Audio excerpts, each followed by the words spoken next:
things you own end up owning you. What's up, good people? My guest today is Roddy. Danny is an independent health researcher and has been writing about health since 2007.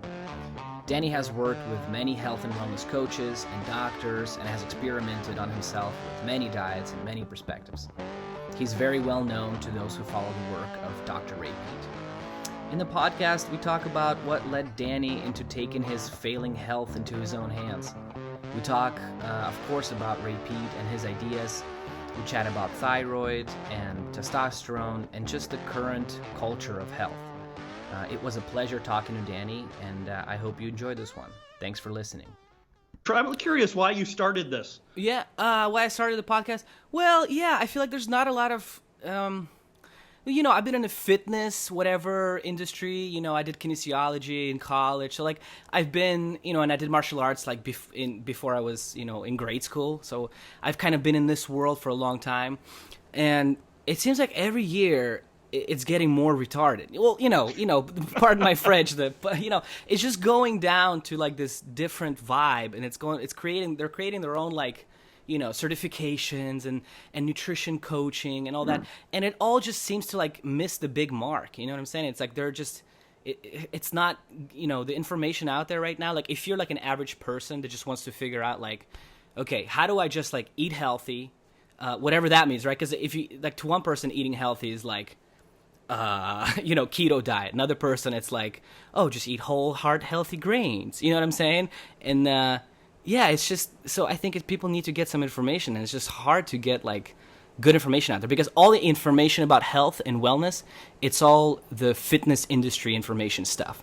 And same goes for exercise too. Whereas guys back in the day would just, an average dude, I feel 20 years ago probably know how to do some lifts. And I'm not even talking about deadlift, clean and jerk, anything crazy, you know what I mean? But I'm just talking about just how to go to the gym and just do a 30-minute, 40-minute workout and go home.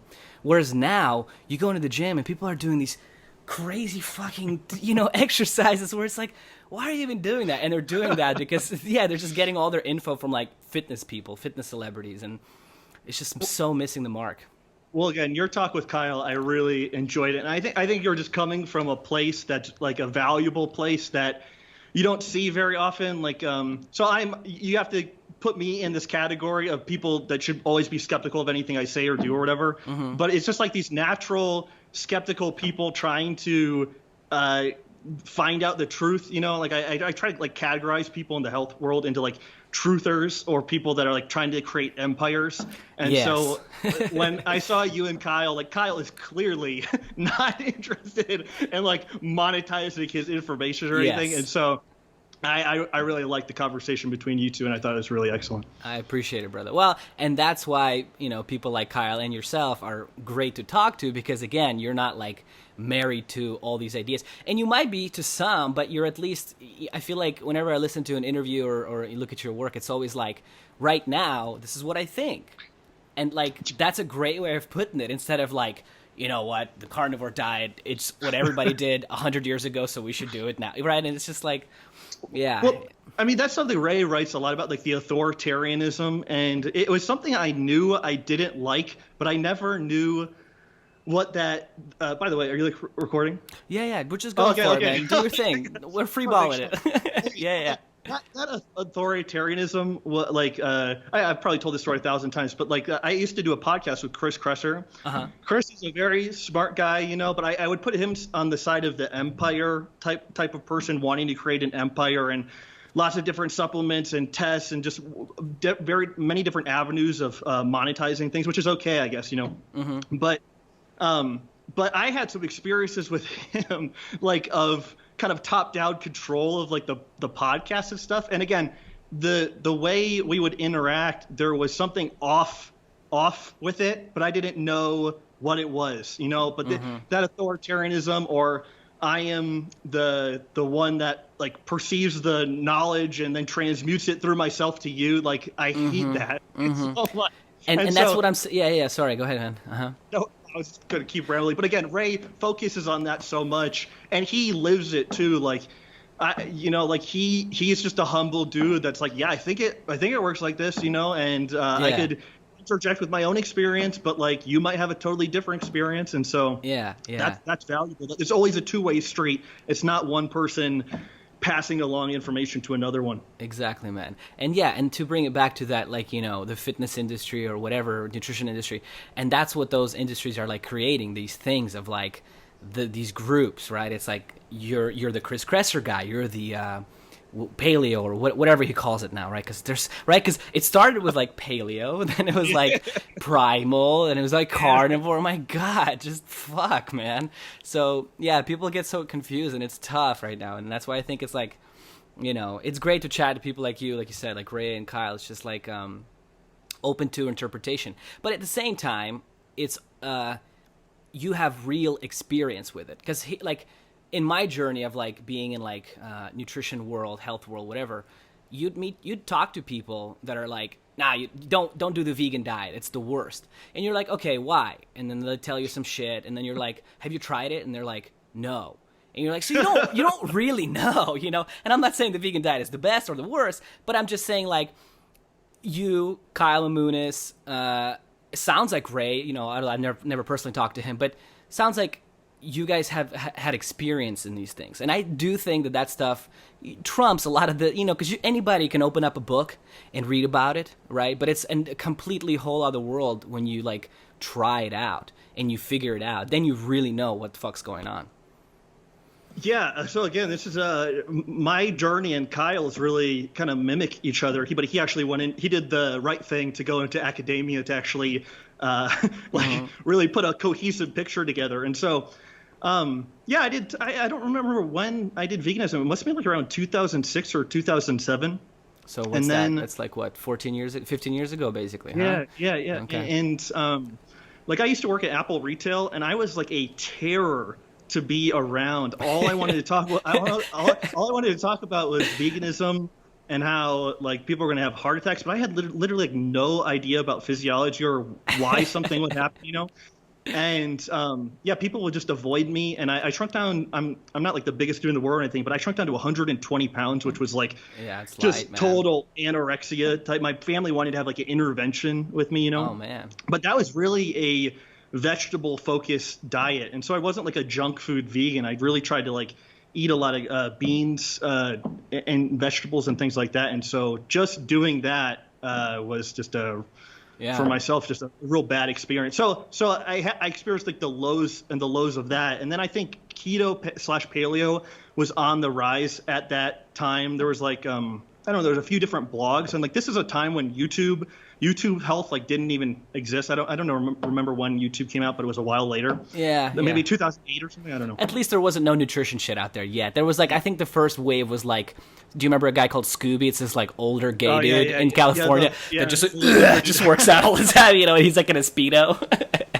That was like the first wave of health stuff. Scooby, and then there was like a few raw vegan channels, but I remember paleo being super sparse, like no content on YouTube originally. Mm-hmm.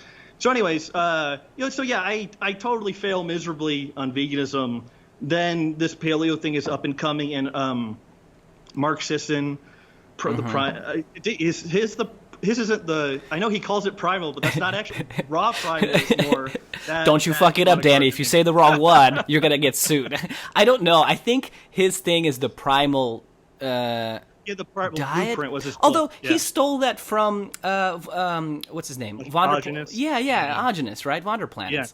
Yeah. Well, he probably wasn't even aware of them. I guarantee he probably never heard of the guy, but yeah. The crazy thing was, like, I'm fast forwarding a little bit. When I was zero carb, Mark Sisson had written an article. Like, I don't even ask me why I did this, but I posted like this picture of my leg on my blog. I had like scurvy or something when I was carnivore. And, like, I had a bunch of I don't know how to say it. It's like petechia, but like the red dots all over my leg. This was like a total. It's like hard to even think that this was me. It's like looking at a picture of yourself in high school or something. Totally. But anyways, this picture of me, a prominent like zero carb carnivore person, Mark Sisson took that picture and said, "This is why you don't want to do carnivore, because like Roddy's an idiot because he has scurvy," which he's like pretty much right, And But I actually saw Mark at like the Ancestral Health Symposium in 2011, the same one I met Kyle, and I think he like apologized for writing that like article. But hey, what I'm fast forwarding to is he was kind of on that bandwagon as well with Saladino, and so Anyways, but yeah, I mean the health scene obviously extremely fickle. And if you don't have my religious a person I knew used to tell me like if you don't oh shit, I'm fucking this up. Well, if you don't stand for anything, you'll fall for. If you don't stand for something, you'll fall for anything. Yeah. And I kind of think about that in like a physiological sense or like a health sense. Like if you have no foundation holding your worldview together of like what makes a person healthy and what makes them sick, you're just going to be like led down all these crazy territories of like calorie restriction or mTOR or whatever. So it's probably good for somebody to just get a physiology book at least, right? Or get some sort of physiology, like, knowledge, yeah?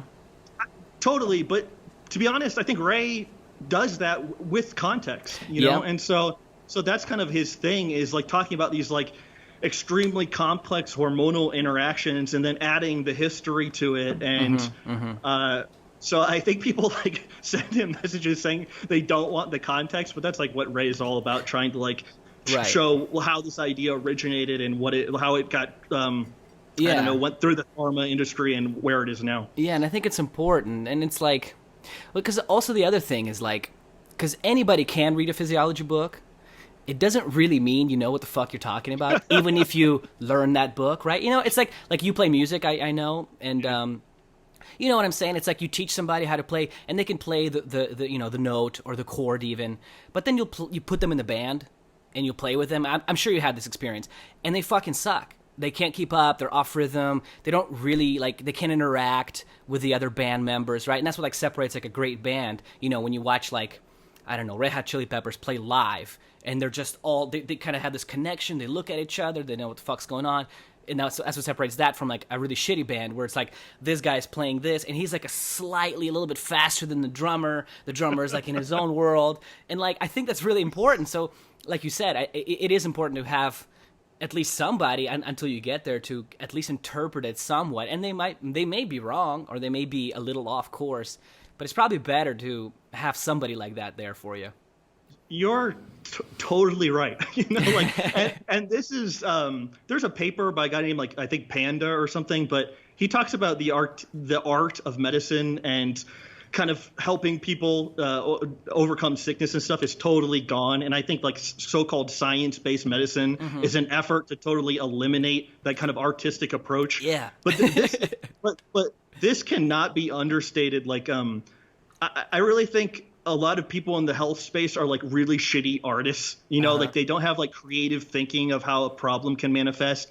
And that's probably not to blame them specifically. It's probably the culture festers it and promotes a kind of thinking that there's no connections to anything, therefore don't be artistic, just be a linear type of thinker. And but yeah, man, it's I think that artistic approach, I wasn't born to play the bass. I was the shitty bass, the music person you were talking about. But I had a singer and a guitarist who were born to sing and born to play guitar. They were just totally amazing at instruments. Yeah. And you know what I'm talking about. That's exactly it. There's just some people, and it's well, no, I mean, there's levels to it too, right? There's the people that can keep up, I mean, I'm sure you didn't suck. I knew you had a professional thing going, so I'm sure. Pretty bad. Come on.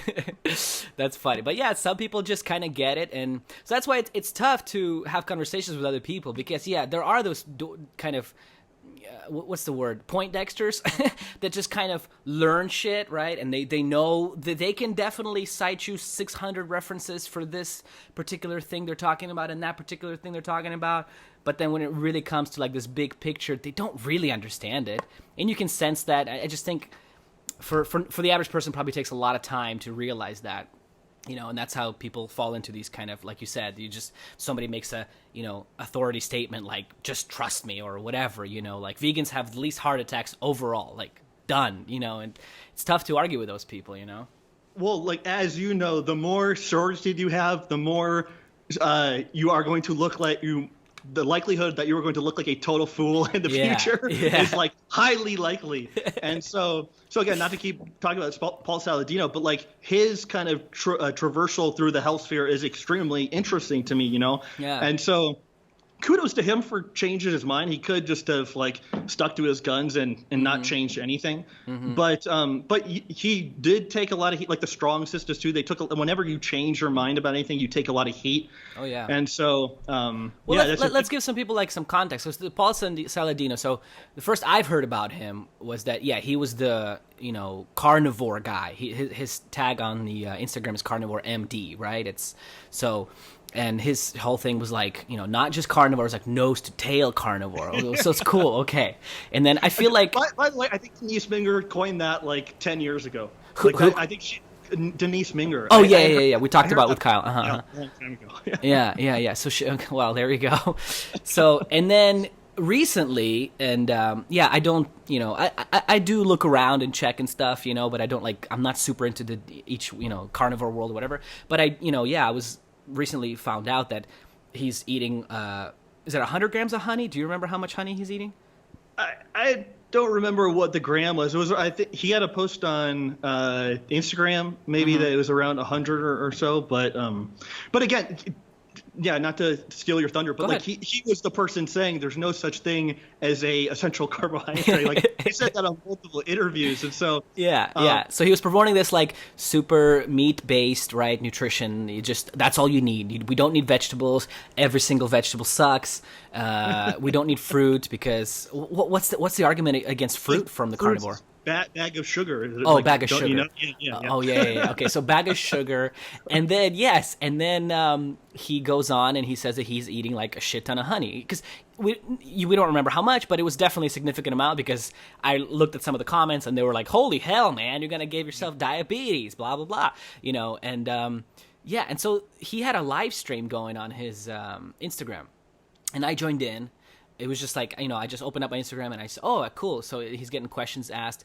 And I asked a question. I said, so since you're eating honey now, why not change your name from Carnivore MD because to something else or, whatever. Because carnivore, it comes from the word carne, right, which means meat in Spanish and fucking Italian and Latin. And so it specifically means meat, right? But his answer was that he doesn't want to do that because it's an animal food. And so, like, it's almost like he took my little, like, question and, like, spun it a little bit because he still wants to hold on to this thing that he's created because if he was to, like, break it apart, right, nobody's going to listen to him anymore. Everybody's going to be like, oh, fuck you, man. You were leading me down this rabbit hole, and then now you're completely changing your message. And so people are going to fall out. So instead of doing that, I feel like he just says, oh, well, I'm not eating sugar. I'm not eating fruit, which is or honey, right? Because it's mostly fructose. I'm eating an animal food, so I can still hold on to this thing that I've kind of created, and everybody's going to see it, and I'm going to get famous for it. Well, I mean, and I'm sure you can empathize, but like going through for myself, like veganism to low carb paleo to carnivore, like those were all cages I had built for myself, right. And thank goodness, like I still don't have a high profile or anything, but like I had way less of a profile back when I was doing these things. So if I stopped veganism, nobody really cared, but my sister was like, oh my God, like I can't believe you did that. So I had to like answer to her, and then everybody at work like cheered so they wouldn't have to hear anything more from me about like veganism. So, but again, you're right. It's like about like people building these empires. It would look kind of bad if they went about face talking about how the thing they had been talking about for 2 years, and I put out on my Twitter, like he mentioned that it's kind of a silly statement. He was like, on a ketogenic carnivore diet, your thyroid hormones will be fine. Like, that's literally like a verbatim quote. Just fine. And then he told Greenfield, what's his name? That dude, Ben Greenfield. Ben Greenfield, that he had like severe cold intolerance living in San Diego. And so again, I don't want this to like get misconstrued. I'm happy that he changed his mind. I'm just, again, we kind of already talked about this kind of authoritarianism, like 100% certitude. Like it's like just like so, like everybody's sick. We all live in this sick world, and we're being harmed 24 hours a day by these technologies and this culture. Like, stop. Everybody can just stop pretending like people have answers to all these things. Like, yeah. And if everybody stopped pretending, like we'd be able to, I think, interact with each other in a more fruitful way. Yeah, man, you hit it on the the nail on the head, as they say, right? I mean, yeah, because I feel like, hypothetically speaking, if there was like an animal, let's say they find an animal tomorrow that walks around, but the meat of the animal is made out of sugar. Those guys would all start eating that animal, and they would say, "Look, it's sugar, but it's an animal sugar, because it's an animal that walks around." So it's kind of funny. So, like you said, man, it's just, at the end of the day, I guess it's just people wanting to, like you said, build this empire, make some money, really, which is why, yeah, you and me included, we both kind of try to avoid and listen to those people less, although they might have some great information, right? Like, they might put some good stuff out there. And like you said, Saladino definitely has, most of those people I feel like have a good intention. But it does seem like over time, the good intention kind of goes down and the creating your fucking empire goes up, doesn't it? Oh, man. Oh, man. Yeah, no doubt. And again, and the thing is, like, these people wouldn't exist if our institutions weren't like total failures. You know what I mean? And boy. so that even somebody like Dave Asper or Paul Saladino or Sean Baker or Input Vegan person, we're all trying to find alternative answers to this like totally shitstorm that we're all in, and this obviously fraudulent food pyramid, or the foods they're telling us to eat are heart healthy or whatever. So there's that too. And so I wouldn't want to dump on any single person or anyone, because we're all trying to find our answers. But again, it would just be nicer with less certitude about these. Yeah, these just being less of a douchebag about it, right? You're putting it the nicer way, and I'll take the heat, So, yeah, man. So you were talking about, like, the environment and all this. 'Cause I do feel like still there are a lot of people that they're just not aware of it. I think that a lot of people in this world have this picture that we live in the best of times ever. We have cars, we have iPhones. Nobody's, quote unquote, killing each other or whatever, and it's like, I would never want to be alive 200 years ago, because that was the worst. Everybody's killing each other and everybody's angry, and and this is the best time. So I mean, like, what do you think are, what are some of the biggest things that you see are the problems in our environment today? Food supply, food supply is definitely, if you start looking into it, right, it's like, yeah. Oh man, it's atrocious. Do you think there's other things in there? Yeah, so I've mentioned this a few times. The Wi-Fi worries me, the Wi-Fi, the cell phone radiation and things like that. And like, do you remember the iPhone came out? It was like 2007. Yeah. And so think of how little time this experiment has been going on, like 13 years. And like, I mean, I know there were cell phone towers before that, but like, that's when I feel like the big smartphone kind of, I don't know what the right word is, like proliferation of all these people having smartphones, like that only happened fairly recently. And so we're again in this gigantic experiment of what happens when everybody around you has like really high powered LTE radios, a radio frequency on their phones and things like that. So that definitely worries me. And then I guess the EMF makes the PUFA problem worse.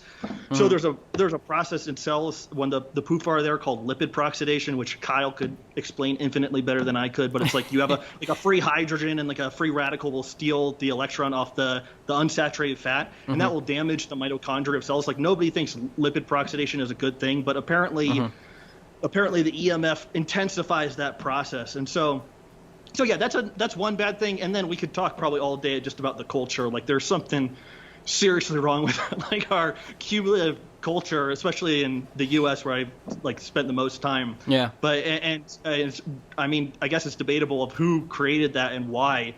And so yeah, go ahead. Yeah. No, I was just gonna ask you. So I mean, so when did you get out of the U.S.? What was the process that you got out of the U.S. and you ended up across the many other places that you've been? It was so I lived in San Francisco, and I lived there for 5 years until 2016. And again, I don't really think of myself as like a political person. I could talk to anybody about anything. And the issue was that I thought that like 2016 presidential election had enveloped people that I never heard in my whole life talk about politics. And so suddenly, if you want to go hang out with XYZ person and you guys never talk about politics, now all they want to do is talk about politics. And so that was, and they know everything about politics. Yeah. Years and years of study, political science, right? Same thing with the nutrition thing, right? It's like you see this theme of like certitude, like you said, man. Yeah, everybody's an expert. And so that was exhausting. And I just talked about this with my dad, but like when you leave San Francisco, it's like, okay, where are you going? Portland, or are you going to New York? Yeah, it's like, yeah. Those are like the same bubbles. And so I was like, I don't want to go to either of those places. Ray always talks favorably about Mexico. Why don't you kind of like put you're critical of the U.S. Why don't you put your money where your mouth is and leave the United States? Mm-hmm. And also, not to toot my own horn, but I sensed that if another 9/11 happened, the wheels would come off. Yeah. And I was right. so the ironic thing about that was I was in Thailand when the whole coronavirus stuff went down. So that was that I did. I'm happy to be back because I was afraid for things there. So again, I think it was about a quality of life thing, you know, and just there were some negatives and positives, but I love Mexico. I think it's a great place. And so you've been there how long now? I moved here in 2016, but I kept traveling. Okay, yeah, but that always remains your kind of base that you go back to. Yeah. Huh? Now I'm like preparing mentally just to be here permanently, and so that's the big change. I was like, oh, I wish I was in Japan. Oh, I wish I was in Malaysia. Oh, I wish I was in Thailand, or I wish I was somewhere else. Even though I like Mexico, but now there's no more of that. And what's like the situation there with the coronavirus there thing? I mean, are they locked down? Are you wearing masks to go into the fucking store? Yeah, they're doing all the same things here. Definitely masks if you want to go into any kind of store. And they don't have any like check-ins with phones, but they do have like lists of where you write your name. Nobody I've seen takes it very seriously. Okay.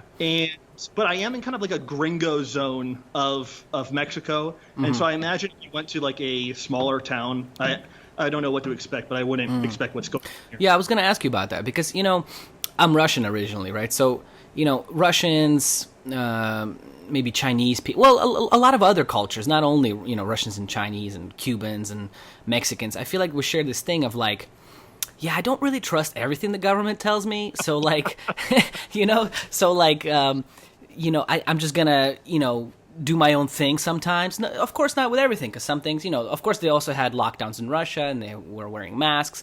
But like overall, you know, I still have family that lives there.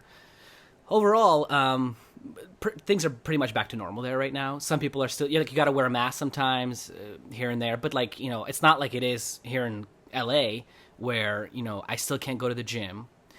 Even though the funny thing is I can go into a restaurant and I have to wear a mask when I go into the restaurant. Then when I sit down, I can take the mask off and the virus disappears because if you're 4 feet or down or lower, it just goes over your head and I can eat and be fine. But then if I go into, you know, if I want to do, they closed down like Muscle Beach over here, you know, they fenced it off. It's just like, you know, not a good scene here. So, yeah. I can't imagine, man. I had issues with LA before coronavirus, and so to add that kind of intensity and neighbor on neighbor, like citizen on citizen, watching you to make sure that you're not wearing your mask wrong, that would drive me. And they were doing that. They were announcing like, hey, here's a hotline you can call if you see somebody not wearing a mask. Here's what. Yeah, they were shutting down power and water for people that were having parties. You know.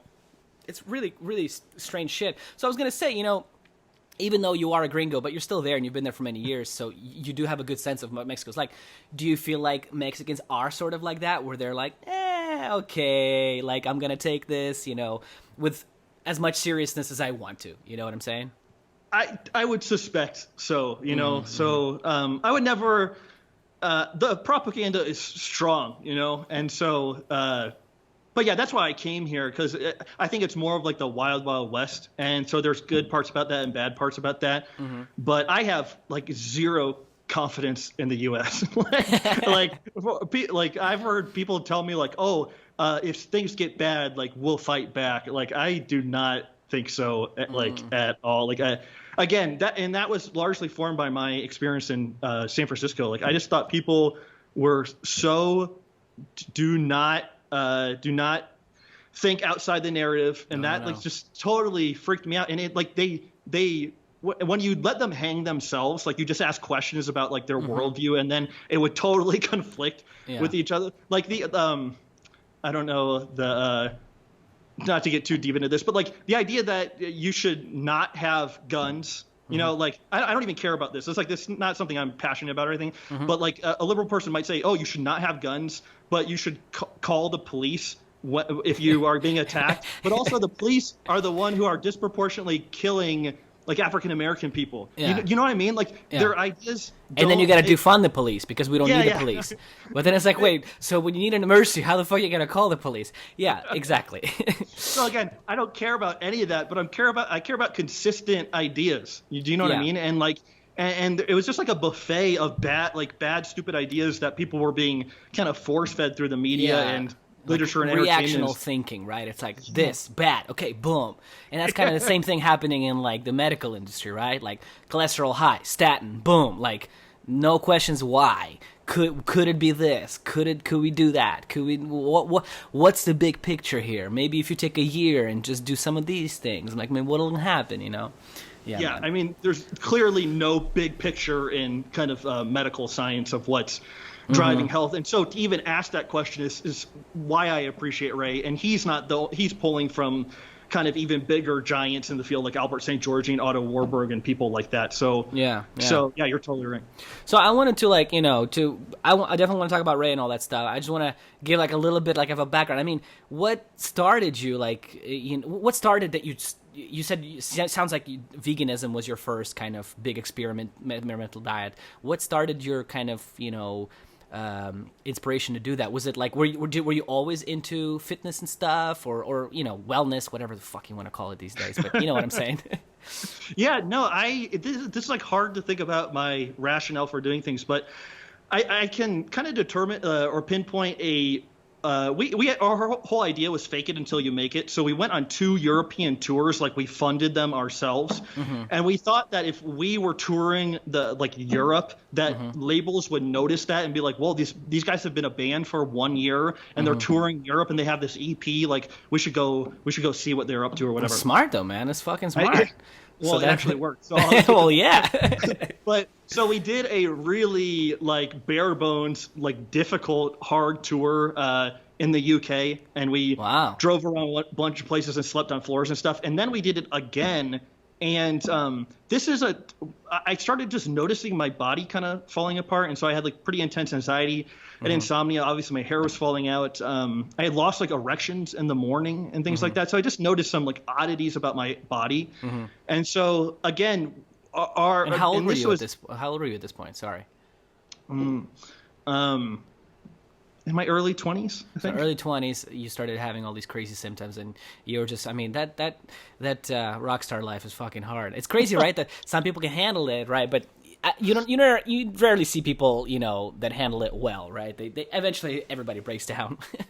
Yeah, no, I saw a lot of that. So, anyways, we do this second tour, and oddly enough, we get played on Bruce Dickinson's radio show, and he was in Iron Maiden. Wow. And then a guy from Island Def Jam hears that, brings it to a guy named Rob Stevenson. Rob Stevenson signed the Killers and Fall Out Boy. Wow, and so big names. Talking, they were at the time they were like the biggest bands in the entire world. Yeah. And so again, we were being prepped to be like a gigantic Island Def Jam act. And so when this stuff started coming to fruition and my health was failing, I was like, okay, nothing else matters except fixing your like broken body. And that I adopted the healthiest diet you can possibly eat, but like kind of toyed around with vegetarianism, then went straight into veganism, and then that was a terrible mistake, obviously. And so you had your band going on, then you were and then did you have a moment where the same kind of pinpoint moment where you felt like veganism is just not for me? Was it when you were just starting losing weight? Yeah, I actually did. So I was losing weight, and I had a huge base cabinet, like an 810. Have you ever seen it? It's like a refrigerator. Yeah. And so my equipment was the heaviest out of everybody's equipment. And we were actually playing a place in San Francisco.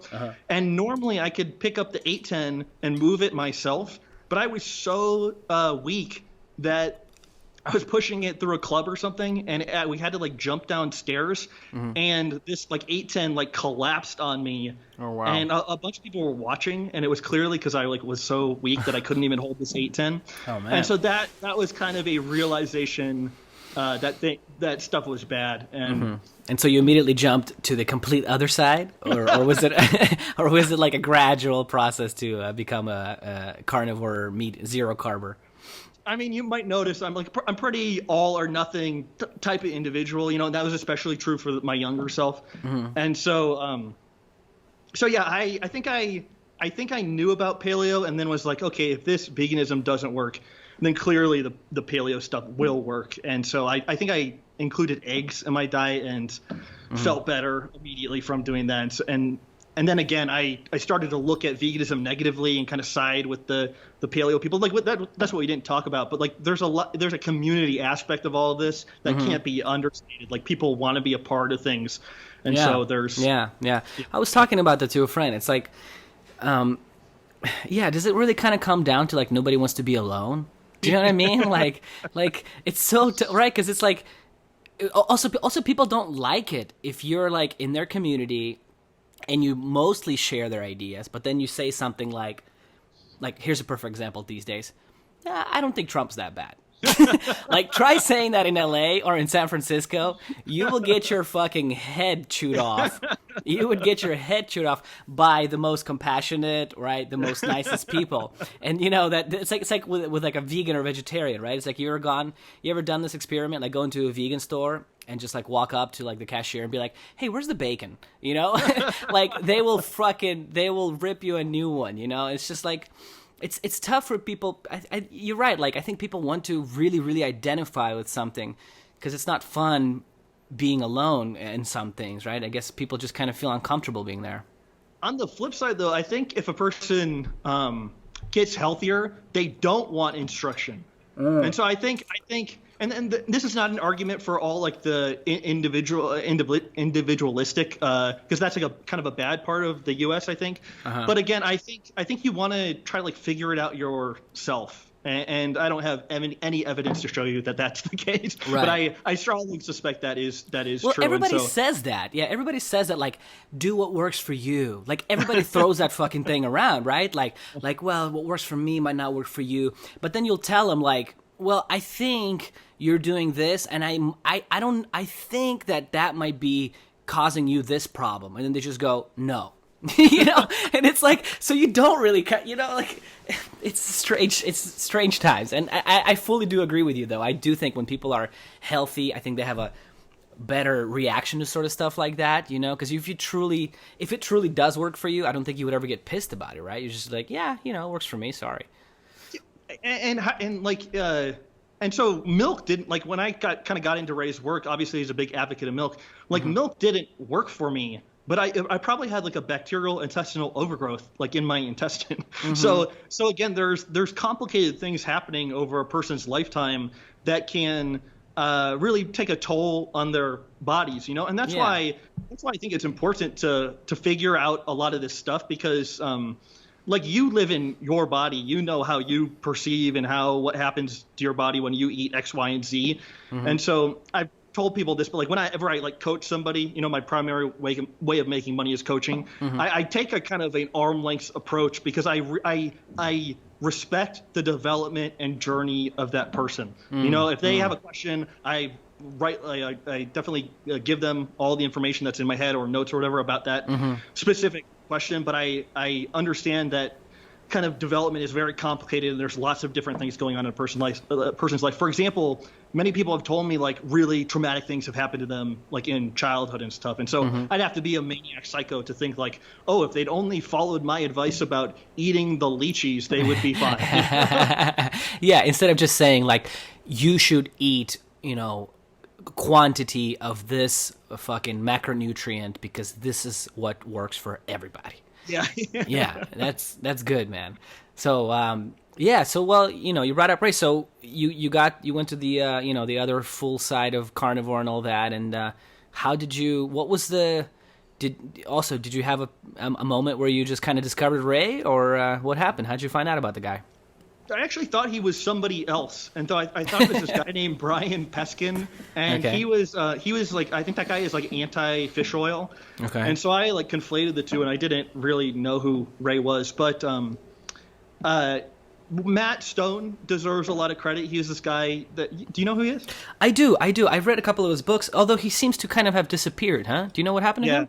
I think he started making more money, like selling ebooks, and I'm sure it's a better quality of life doing that instead of fighting in the nutrition realm all the time. Oh, yeah. But Matt was good. He was a pioneer. He ruffled the feathers of like low carb people and vegan people, and so he was really doing his own thing. And he talked about the body temperature a lot.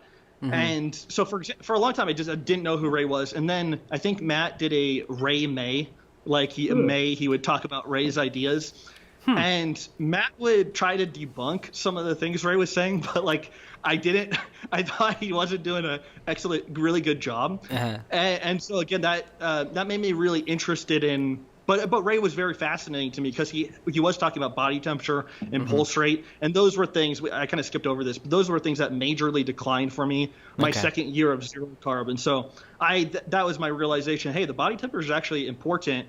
And then this guy named Ray Pete has been talking about this forever. Yeah. And then hearing him talk, like he had a few early interviews, and I was like, there's something legit and something real about this dude that isn't in like the fake product oriented health sphere that is a lot of his nonsense, like what we talked about earlier. And so that just kept me motivated, even though it was totally over my head and I had no business even investigating what he was talking about because it's so complicated. So you said like your body temperature dropped down, pulse rate dropped down, you just weren't feeling, and you said your hair was falling out, right? Did before you got to, Ray's work and Matt Stone and all that, did you try doing, for hair loss, right? It's like the first thing I think doctors do is like Propecia, right? Pretty much in the US. Yeah, I think it must have been 2005 when I tried or 2005 or 6 when I tried finasteride. So that was even before I tried diet stuff. So I glossed over this, but like the hair stuff was the most meaningful to me, and that's why I was doing diet. So in addition to my body falling apart, that's why I was like, okay, the pharma route is totally bankrupt. Why don't you try a nutritional route? And I had done that because I used to be on a forum called regrowth.com. It might still exist, but it was like a baldness forum. And one of the smart posters on there was saying that nutrition is really a good way to like solve hair loss. And so these ideas were like seeded in my brain like very, very early on. And what's the experience with Propecia? You hear some people have good results, although it's all questionable. I do hear a lot of guys just losing their dick drive completely, just having no their dick takes a vacation, as they say. What was your experience with it? I was a pretty big loser at that time, but so I wasn't very sexually active. But like I think towards the end of it, I did obtain a girlfriend, and I could not have sex with her. And I think when I did ejaculate, it was extremely watery. And so these were things I had never heard about. I didn't know that they were supposed to happen. Like this was a time when just the internet was like a different place in 2006 or 6 or whatever. Definitely. And so when I looked up on whatever search engine, Alta Vista, that I was using, like dog pile or whatever. Like I think I found propeciahelp.com. And so that website has been around for a very long time. And I was like, holy shit, I'm not going to like jeopardize my future with this drug. And so I stopped and then switched into diet mode and then supplements mode as well. Okay. How long did you take it for? At least like a year, around a year's time, I think. Okay. And so, but there wasn't much help with your hair as far as regrowth, or there was this tiny bit. No, and now that I noticed, and so I think it just had a dampening, darkening effect on like multiple areas of my life. But it was so long ago, it's hard to like accurately articulate like what exactly was happening because I don't think I was like aware of what was going on. So it's hard to like even talk about it. Yeah, man, those. So do you even talk about like male pattern baldness, right? Because they call it like it's like a thing, right? It's like you either have it or you don't. There's no such thing as like, maybe something is wrong happening physiologically. It's like either, oh, your father had it, so you gotta have it, or, how valid do you think that idea is? Well, you're totally right. It's androgen genetic alopecia, and so which doesn't mean fucking anything, though, really, right? Like it. Well, they're implying how the condition is manifesting. So they're saying it's androgens and genetics, and then that's leading to this certain type of hair loss. And so it's really difficult to talk about it, because if I'm saying, hey, it's not manifesting in this specific way, a person will say, well, it's called androgenetic alopecia. And so it's like it's Yes. caused by androgens and genetics, dummy. And so Duh. there are like hundreds of that comment on my YouTube videos. Yeah. So I don't know why, but I never believe, or except that time I guess I was taking Propecia, I never really believed that this was a valid explanation. Like, don't ask me why. I have no idea. It didn't seem like, I guess the balding people that I had been exposed to throughout my life, I don't think I would like identify them as healthy. And so maybe that's what like something in my brain said this doesn't add up. And I think these people are sick in some way, shape, or form. And so that was kind of like my guiding, like the navigating thought through everything. And then it like kind of crystallized in that book I had written in 2013. And I didn't have access to lots of papers about hair loss, so I was taking lots of liberties of the ideas that I was kind of putting out there. And since then, I think I've found papers that I kind of missed that really validated a lot of the concepts. And so So again, the basic idea being that if a man or woman lives long enough, they'll experience some degree of so-called male pattern baldness. Right. And I think it's just the intensity of the aging process in that individual, which is leading to the loss of scalp hair. And there's a paper, I think it's 1996, by a guy named like Guerrero or something. And it says something like male pattern baldness is so common, apparently healthy people with hair are in the early stages of the process.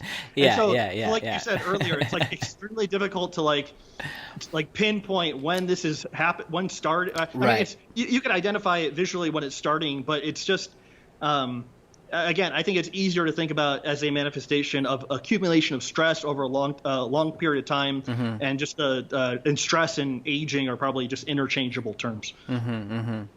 So, yeah, man, because what it kind of comes down to the industry kind of trying to normalize things, right? Like everybody gets that. Yeah. It's normal. It's normal. And I don't know, right? It's like I think it does kind of come down to some people truly believe that and just others don't. So, I mean, with your experience with all the, the pattern baldness stuff, I mean, what do you think? What's your, hypothesis or whatever? What do you think is happening there? What do you think? Is it a myriad of things could be happening? Do you think there's one kind of big thing that's happening which causes this, and so on and so forth? Yeah, no, I think so you're right. I've talked to lots of people, and I've seen lots and lots of lab work.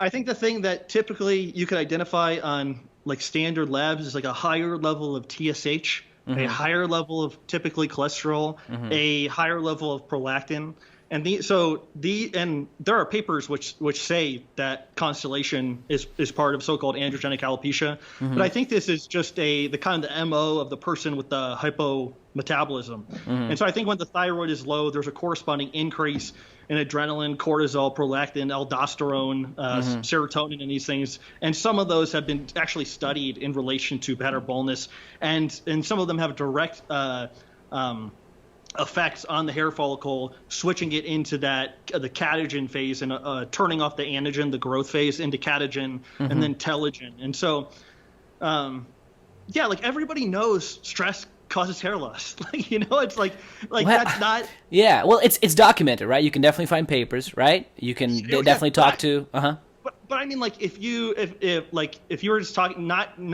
so-called male pattern baldness, like I know that's I'm making a different claim there. But like if you talked about somebody during an extremely stressful episode of their life, their parent passes away, or they break up with their girlfriend or boyfriend or whatever, I think it's many times out of 10, like a person will identify with the concept that they lost hair during that period. And so again, I'm just like extending that, saying the loss of hair over a lifetime, leading to this specific kind of in males, leading to this horseshoe shape. In women, it's slightly different. I think that is a similar process, but way more intense over a longer period of time. Yeah, kind of a sign of a stressed human. Yeah. Yeah. Yeah, because and the medical, the big industry kind of, so their idea. So when they say, you know, what did you call it again? I forgot. Alopecia, androgenic alopecia. Yeah. So is there any evidence? Because, you know, you do hear that a lot, like, oh, that's guys that are, you know, have really high testosterone, or guys that take steroids or testosterone or TRT, testosterone replacement therapy. Is there, I mean, have you noticed, is there a big correlation there that guys with higher testosterone usually go bald faster? Is that really true? No, in fact, I have like a dozen papers which say like literally everybody knows that higher androgens aren't associated with male pattern baldness. Like that's the story, right. But it's never like reflected in actual research. In fact, so the explanation is actually that testosterone is converted to dihydrotestosterone by 5-alpha reductase, and that finasteride, the claim is that it's a 5-alpha reductase inhibitor, and that's how it is working. And so again, you should see at least a higher level of dihydrotestosterone in people that are balding if the story is true. But I can't remember the author. It's like starts with a U. But anyways, they test people and they find out there's a zero difference in DHT among the control group and the people losing hair. And so again, over and over, and so they have to ad hoc their theory, and so they go, oh, it's not a higher level. It's actually the hair follicle is more sensitive to it, and so the theory gets more complex over time. It gets more incoherent, and because I think it's not implementing the things that actually matter. You know what I mean? Like they're not talking about the cortisol, they're not talking about the prolactin, they're not talking about the thyroid function. Yeah, man, and I mean. It's interesting because it's such a different. How much do you think? How much do you think it's even studied, like genuinely studied in the medical industry, like pattern baldness? Yeah, there's a paper that says the non-genetic causes have received little attention, and so I think other people that other than me have noticed that. But there are a few good papers here and there. Like there's a paper I always reference from a guy named Pitts et al. In like 1987, I think, and they noticed that the younger males experiencing pattern baldness have higher levels of DHEA, so the dihydroepiandrosterone, and that typically goes up with cortisol. And so you could say these people are extremely stressed and they have high cortisol and high DHEA. And again, there are just like papers here and there talking about it. So again, the idea is to like a kind of create a grand scheme of how baldness is manifesting, not only in younger men, but also in women and all these different situations like neonatal male pattern baldness and things like that. So again, it's extremely hard to say genetics and androgens are responsible for neonatal male pattern baldness. Right. We didn't talk about it, but like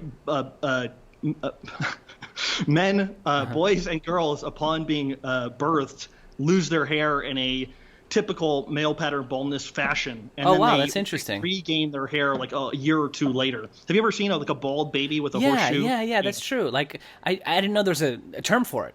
I made it up. I don't know. But you're saying, but you're saying that that's what's happening. Okay. And so could you explain more? Yeah. So again, I would say the same factors that are causing the adult to lose hair are happening in the child, but the child, because their regenerative capacity is so high during youth, like they haven't been harmed with an excess of polyunsaturated fats and all maybe they've been exposed to some harm depending on the mother and I don't know the situation of the process of being born. But yes, there's some evidence that there's a very high prolactin level when the baby is born, and also like an oxygen deficiency, slight hypoxia, and things like that. So I would expect those things to contribute to the grand scheme of things of losing hair over time. And that's a lot of things. You know, like looking at your work and reading a lot of your stuff, it's like I'd call you like, you know, like right now it's like the biohackers are popular. I'd call you like the anti-biohacker. You know what I mean? Because it's like the biohackers thing. It's like okay, the answer, if I was losing my hair, the biohackers thing would be like, take this supplement. It comes from the whale's balls of, the great Arctic Ocean, whatever. And then your way is kind of, when you talk about these things, it's like, yeah, hypoxia and prolactin and estrogen and thyroid and so many things. And I think you get a lot of flack for that, people, because people don't want to hear that. They don't want Danny to tell them 100 things that they're doing wrong. They just want Danny, tell me what I do, and if it doesn't work immediately, you're an asshole. Am I right? Well, I mean, you definitely, again, it's like a developmental process, and so getting a person, I don't know how effective I am at this, but getting a person to reflect on their own life, I think is important, like how they got to that position that they're in, and their own relationship with stress, and so again, and I've told this story too, but like I had a friend who had digestive problems, and he was getting into Ray's stuff, and I mentioned, I was like, oh, you might be benefited from using an antibiotic, but you could just tell he was kind of fresh to Ray's stuff, and I think he was coming from a paleo background, and you could tell he's like did not want to hear that. That was like not a thing that he was thinking about doing. But like 6 months later, he read somewhere else about using antibiotic, and then like messaged me to say, you know what I think would really help me is like an antibiotic.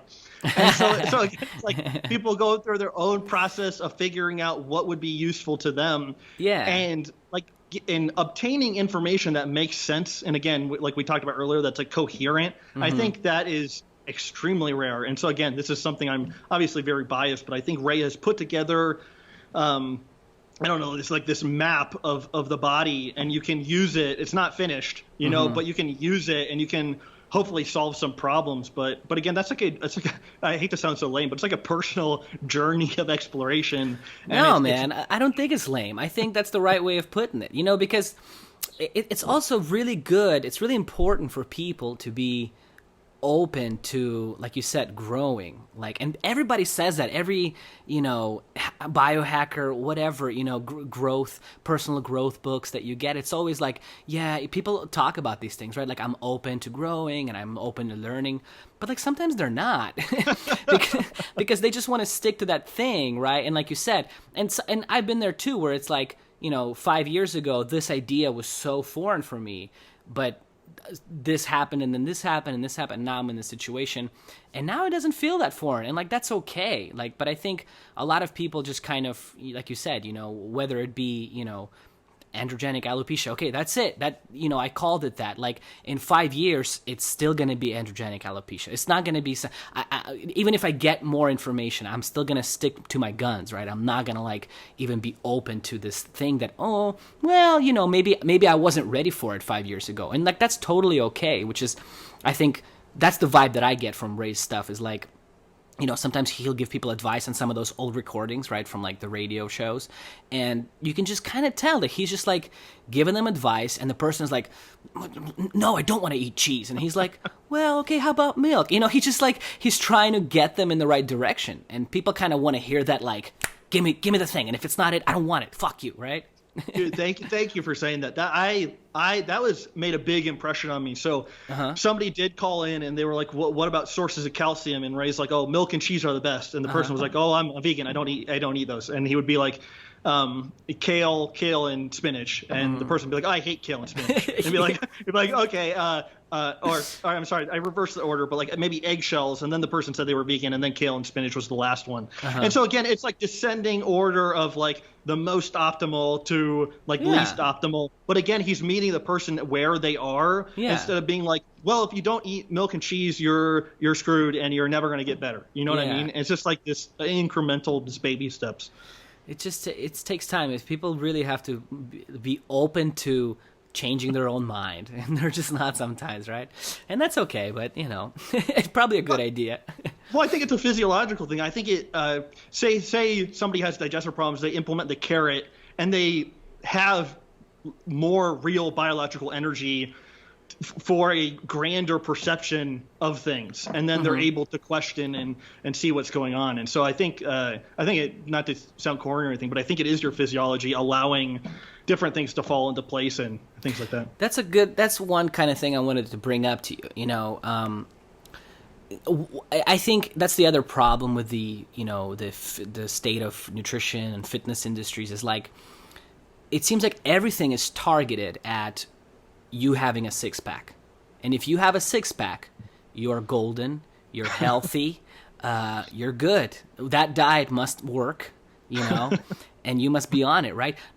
Rarely do people say like, well, my mood improved, like, overall. I stopped being such a fucking little asshole all the time, Like, and that's one thing you mentioned earlier, right? You said when you were vegan, you were kind of grumpy and angry, and I definitely think that's true. But I don't think people talk about that stuff a lot.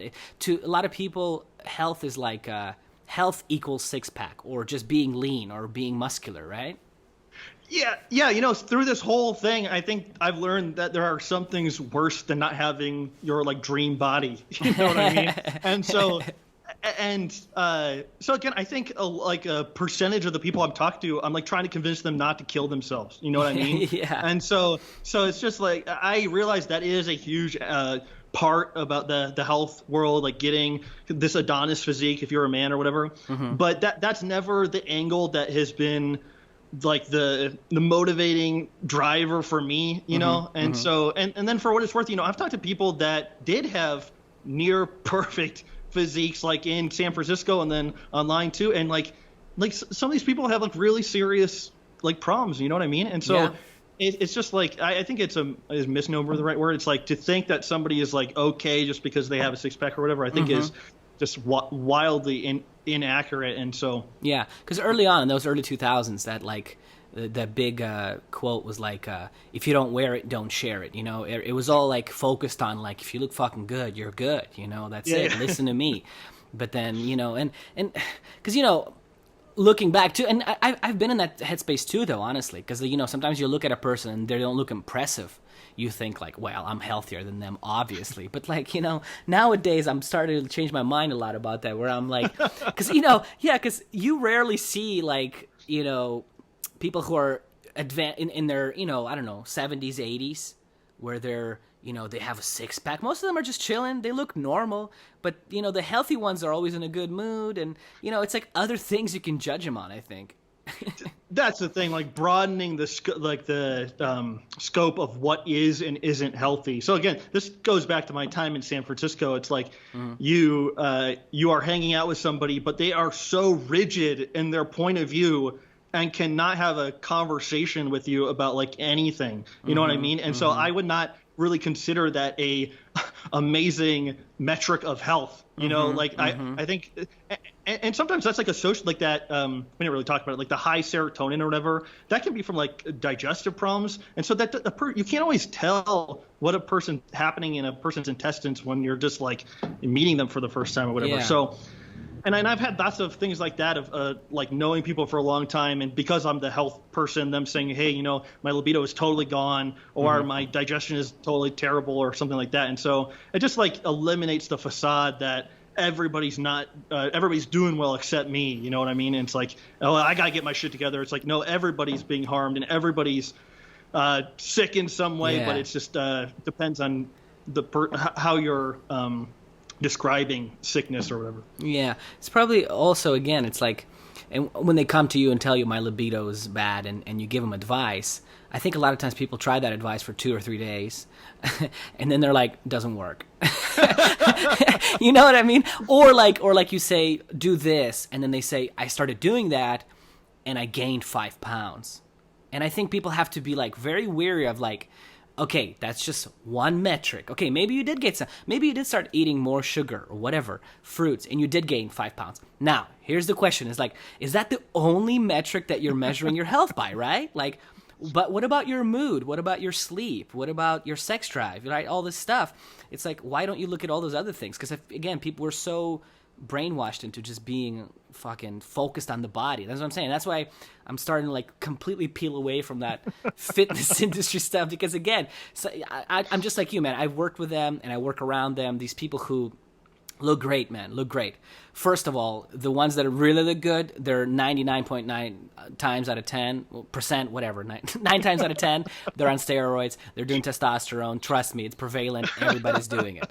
So it's like, it doesn't really tell me anything anymore, you know, and it's just one aspect of that thing. So I think people have to be more patient with trying stuff. When they try stuff, it's like, okay, maybe my mood improved, but I gained weight. Maybe it's not a terrible thing. You improved your mood, right? Like, Jesus, give it some fucking time. Maybe you'll lose the weight over time, right? Yeah, there's a William Blake quote, and it's something like enlightenment is taking full responsibility for your life. Mm-hmm. And so again, I'll preface that with we're in a really bad environment that's harming lots of people. And I don't know about you, but I grew up eating like Cinnamon Toast Crunch and Gushers and Fruit by the Foot and all this junk. But I think even acknowledging, it's like, yeah, my childhood nutrition was not optimal. I had like 32 vaccines when I was a child, and I went through the ringer with X-rays, braces, and things like that. All that stuff contributes to health problems, I think. And so I think acknowledging that and then moving forward with some information that makes sense, you know, I think that's important. But you're right, a lot of people. And again, this is a cultural problem, you know, but I think don't want to necessarily take responsibility for things. And again, I've known people like that in 6 months or a year were ready to, you know, and it's just the course of development. Yeah. And let people be patient with themselves too, right? It's just that people are sometimes not patient. That's what I'm saying. It's like you give somebody advice and, you know, it's so common. Just boom, okay, it doesn't work, or this one tiny little thing happened, so it must be bullshit. It must be stupid what you're telling me, the advice, you know? Yeah, and also I think the little wins are important, you know, so if a person doesn't notice any perceivable difference, like why would they continue to do it, you know? So yeah. So the information has to be effective in some way, shape, or form. But yeah, some people are just more curious and interested than other people. You know, like when I got into race work and I realized how many different kind of avenues there were to go down. I couldn't wait to try like everything. You know, and I think a lot of people don't have that like extreme curiosity mindset. So yeah, and that's okay. So I mean, what was the like? When you got into the Ray's work and stuff, was it like a immediate kind of big change? I mean, did you like unplug from everything, or was it a slow process that you got to this new kind of way of thinking and eating and all sorts of things? It was very bad. Oh yeah? So I TMI, but I had like a diarrhea with milk and orange juice that I was drinking. Oh yeah. The carrot salad was noticing benefits pretty quickly, so that was kind of on the menu pretty regularly. The thing that really like the little win immediately that I had was I started eating eggshells when I stopped milk for a while. And super TMI, but like I had broke up with one girlfriend, but I had like amazingly met a new girl, and this was like before dating apps and stuff, so I just never met anybody, so I really wanted to like keep this relationship intact. Okay. And so I realized immediately when I saw her that I was going to start having the old libido issues that I had with the previous girlfriend that probably in some way, shape, or form like contributed to the actual like breakup. And so I was like, oh my God. And anyways, I started taking eggshells and noticed that fixed the problem almost like immediately. And so I was this person that had been like studying health that was so smart on all these different parts of the system and like supplements and things. I had neglected calcium, and here calcium fixed my 3-year-long problem that I had like no answer for, that I had tried testosterone cypionate and all these different really intense bazooka like supplements to try to fix my problem, and I just needed more calcium. Interesting. So those little types of things motivated me to keep going forward. Yeah. And so you tried testosterone. So how'd that go with you? So I tried testosterone kind of it was a doctor in Southern California that was like an anti-aging doctor, and I kind of like muscled him into giving me testosterone. I think he first gave me androgel, and I would rub it on my shoulders.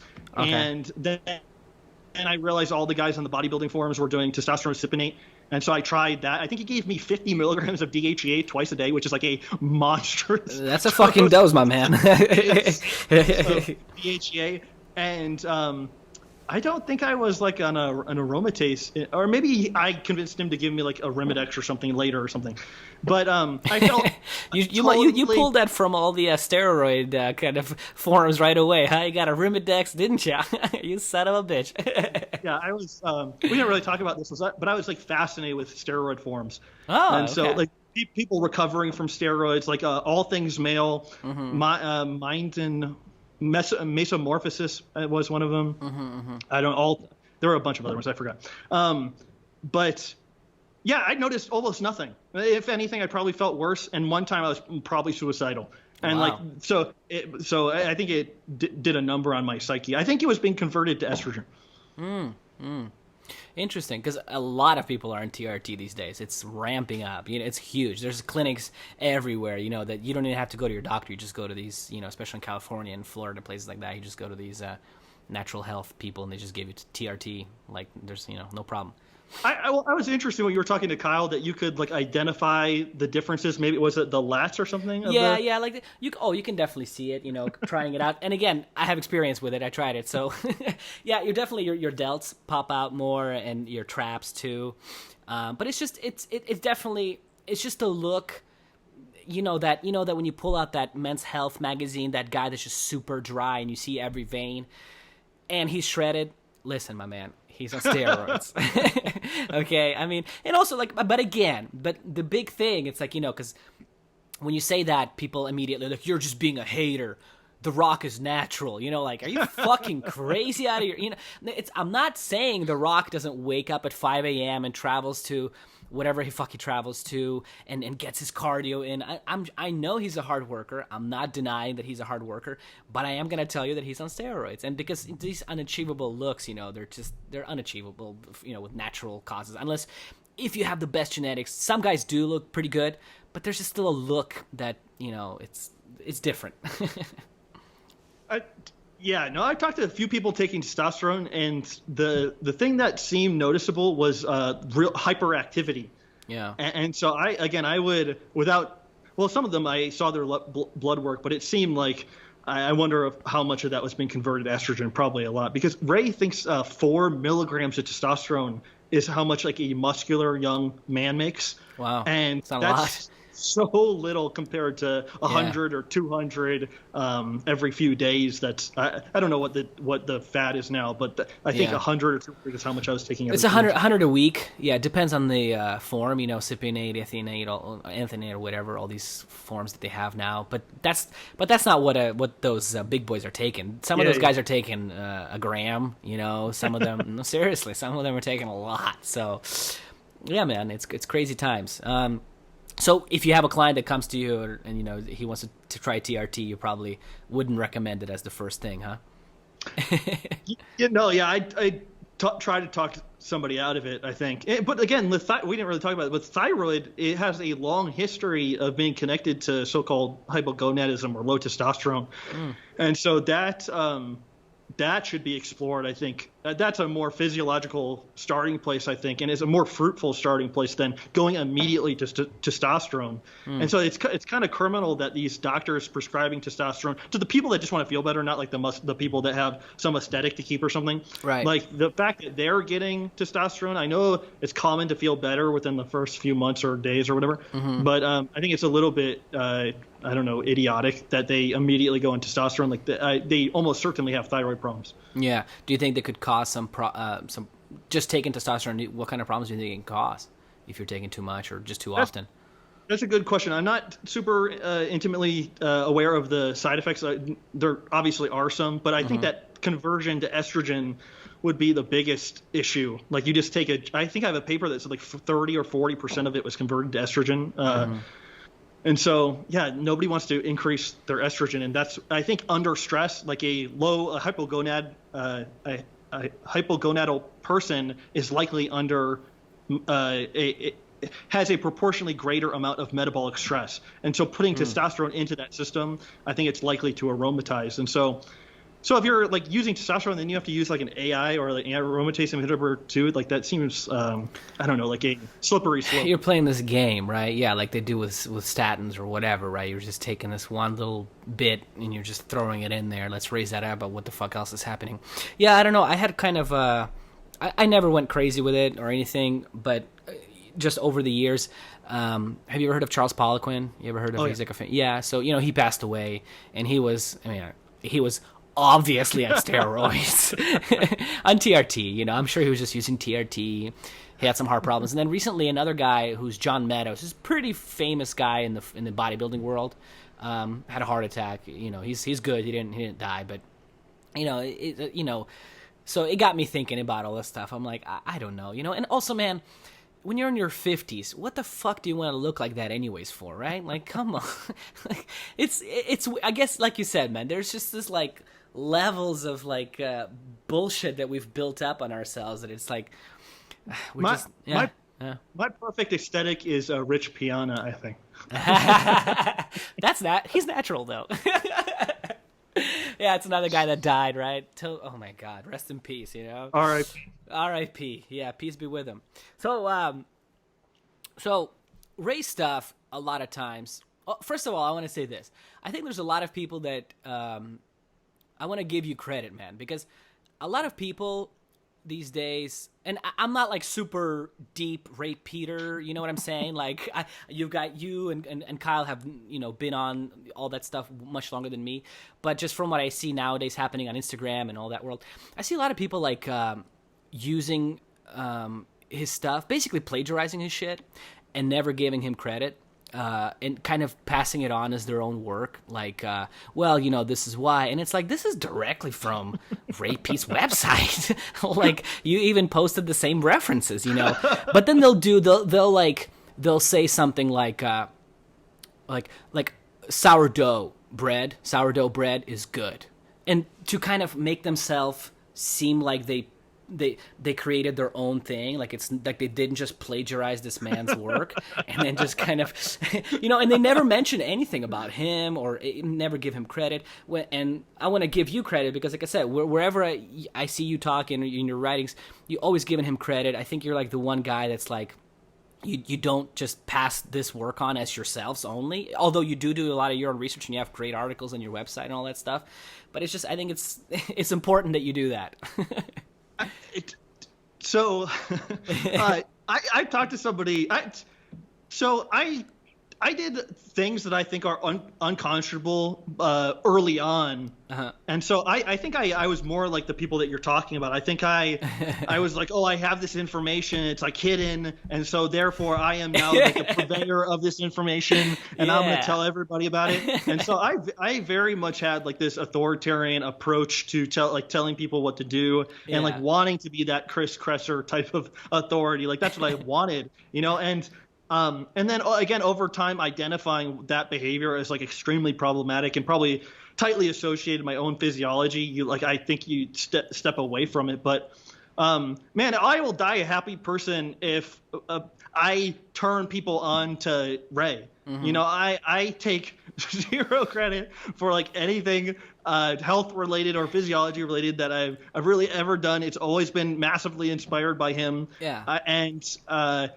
And so I actually asked somebody one time, it did kind of annoy me, like a similar type of thing, and I hit somebody up in the health field, and they were like, Ray has such a bad reputation, I didn't want to like actually mention his name because then people wouldn't take it seriously. And I was like he's like, so, I think of him as like that band, like that band that you discover like on whatever, on fucking Spotify, and like they have like 1,000 plays, nobody knows them yet, and like and like years go by and you never tell anybody about this band, but maybe you play their music and you don't want to tell them what it is. I think of Ray as that way, right? Because I see so many people like just directly plagiarizing his stuff and never ever giving him credit. And like I said, like it's not that you can't do that. It's not that you can't take somebody, because that's the whole point of living, I guess. We're all like learning from each other and building up on each other's stuff. I just think that it's I just don't like it because, like you said, people will plagiarize him and then establish themselves as the authority of that work. That's what I don't like. Yeah, the great thing about this is Ray doesn't care. Like Ray That's is the great so thing. like doing his own thing, and yeah, man. Again, like he's such. Again, I'm biased, but I think he's like an amazing person. So just like mentioning him as the purveyor of this information as many times as possible is kind of the I don't know, modus operandi now. I think just mention. Because, again, the work that he's put together, I don't think people understand how many newsletters he has. You know, he has like hundreds. Yeah. And every time he has a new newsletter, like he's putting some like part of the puzzle together that I've never even heard of before, like the cholesterol esters that he wrote about a few newsletters ago. I've like never even heard of that anywhere. And so this dude that's almost 90 is like putting together synthesizing new info. And so like what a testament to his curiosity and his I don't know what he's been able to accomplish to be able to continually do this, you know, like yeah, man. Yeah, no, it's good. I'm also coming to a place where I'm like, you mentioned, you know, he's like almost 90. Like, I'm very weary nowadays of taking advice from somebody who's like 25 or some shit, even if they have a PhD, and probably especially if they have a PhD at that age. You know what I mean? But I just mean like, you know, you know, like my background, I did a lot of martial arts, and it's like in martial arts, it's like you have a lot of respect for older guys that are still doing the martial arts, and they may not be as strong as the younger guys, and they may not be, you know, as quick, and you know, to do whatever they're doing, but if they're still doing it, you know that they must be doing something right, or they're onto something. So I always try to take advice from like elder people. I think it's important. Now, some of them are fucking crazy, of course, but they're probably all crazy their whole life. But I do think that's important, you know, that there's this guy, like you said, that's almost 90, who's still coherent. He still writes a lot of stuff, and I definitely want to. I definitely prefer listening to him, or at least trying out his advice before I try out a guy's advice who's like 32 and he just graduated, you know, college, whatever. He got his PhD, even, you know, and it's just like he's just getting this thing going. Like, I don't know. I think life experience does matter, man. I couldn't agree more, you know, and so, yeah, totally. Like, he's old. It doesn't mean he's right, you know, just because of his age. But of course, that wisdom that he exudes, you know, I think is important. And also another thing is like, so I've like, I don't know how long I've been in the health world. I know like for 10 years or so. Like, people come and go all the time. You know what I mean? And so they're here with like these strong opinions, and then they disappear into the ether, and you never hear of them again. Like, I think like 30% of the people that in like the Ancestral Health Symposium, like these big names, I'd never even heard. They've never seen them for a long time. You know? Exactly. And so that's the thing.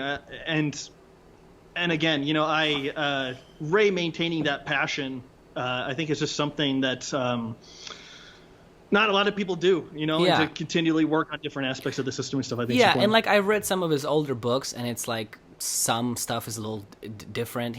He says things that he probably maybe doesn't say as often now, and like that's okay, right? I think that's good. But you know, the central theory being is that like he's trying to learn, he's trying to give you good advice. He doesn't seem to be you know, stuck on one, you know, he doesn't have his foot down on like, again, because like you said, you go to the symposium, they're at this guy's at the Ancestral Symposium, and then 5 years go by, then he's at the Vegan Symposium, and he completely changes his whole fucking vibe, right? Because that's what's happening with a lot of like, vegans online right now, right? Like a lot of vegans are falling out, and they're becoming carnivores, or they're just eating meat, and then all the other vegans are fucking hating on them now. It's just like creating this craziness. His theory of like energy and structure are interdependent at every level. That is a theme throughout all of his work. So so even though like if you read Nutrition for Women, which I think he wrote in 1973 or 75, like he does say things slightly different in that book. But again, the underlying theme of what he's working with, the foundation, is the same. And so I think he just tightened that up over time. And so again, it's but how like poetic is the idea that real biological energy is animating life? Like, are you gonna debunk that? Explain that more. Like, I'm curious. You know, like, what do you think is like the, you know, the Ray Peat's point of view about health? I guess. I think the young child making energy, taking food, turning into electrons, passing it through the cell to form to oxygen to form carbon dioxide, ATP, and water. I think that's called mitochondrial respiration or oxidative metabolism. That the speed and the efficiency at which energy is generated through this process is maintaining the structure of the person. And so I think the PUFA or the environment, the EMF, the stress a person has accumulated over their lifetime, things like vaccines even, like all those things I think can interfere with that oxidative metabolism over a person's lifetime, slow it down, and then a person can produce energy through a more inefficient means such as glycolysis. And that's just not sustainable over a long time for, I think, perfecting a person's structure. And so I think there's an inevitable breakdown process that occurs, like an imperfect repair. And so I think that really, I think that's the simple way of putting it. Yeah. Because, in biology, there's this thing that they call it the central dogma of biology, right? And they actually call it that. Could you explain that a little bit? Oh, I'm a bad person. This is Kanye's role, but what I understand, I hope I don't screw this up. I think the DNA goes to the RNA, so the nucleus to the DNA to the RNA, and so basically the information of the cell is only going outwards, and so nothing can inform the cell to change its DNA. And so again, I'm not the person to talk about this, but Dennis Noble, he has a graph in one of his videos that instead of a one-way street of the DNA to the RNA to outside the inner cell to the outside, he says it's like a two-way street where what's happening around the cell can inform the change of the structure or the material in the actual cell. And so yeah, the environment of the cell matters how it functions and things like that. But the central dogma is this idea that things are unchangeable, I think.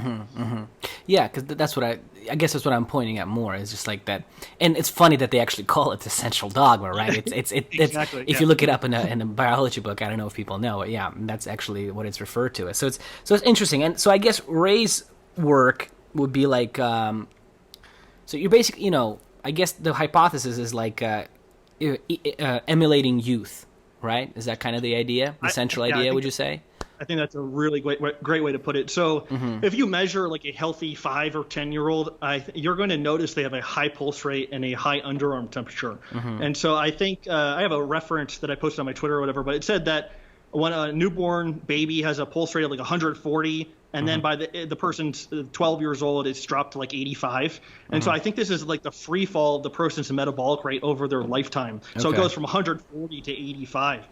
And so, yeah, that's the basic idea, the slowdown of the metabolism and this pseudo-hypoxia, the generation of free radicals and things like that cause damage to cells and tissues and structures and things like that. Right, because there is a different point of view of that stuff, though, right? There is the point of view of your metabolism slows down, and it should slow down, and maybe you don't want your metabolism to be as fast.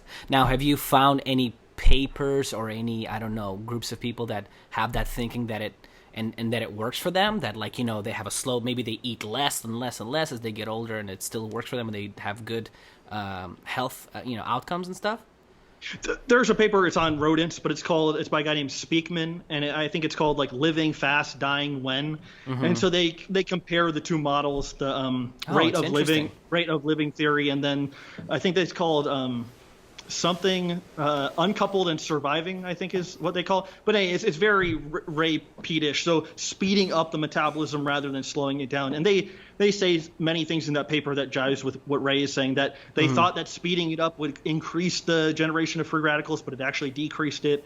And I think the mice that had the faster metabolism lived exponentially longer than the slow metabolic ones. So where does that idea come from, that, because a lot of people know the idea of don't feed the mice as much, they'll live longer. Is that from one experiment, or? Yeah. Well, Ray talks about this, but just by not feeding the animal or the human, or they feeding them less food, also necessitates feeding them less PUFA, less heavy metals, and a bunch of other toxic shit in our food supply. Right. And so I think there's that can be a confounding variable.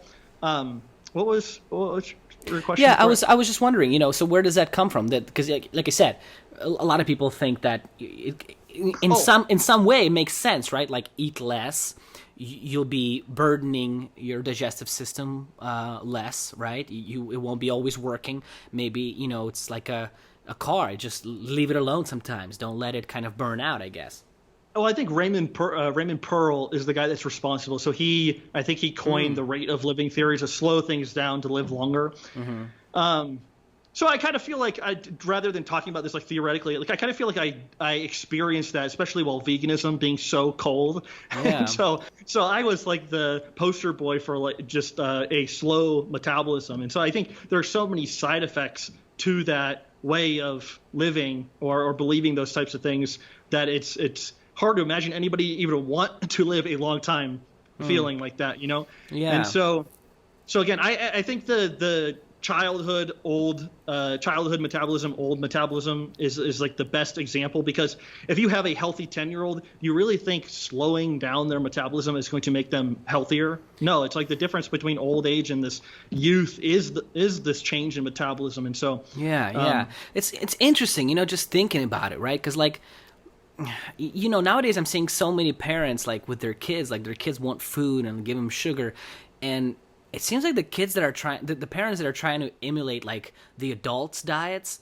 you know, the kids always seems to be the ones that are crazy and throwing tantrums, right? Because like, you know, they're like, don't eat the ice cream, they're like, eat the broccoli, and the kids don't want to fucking eat it.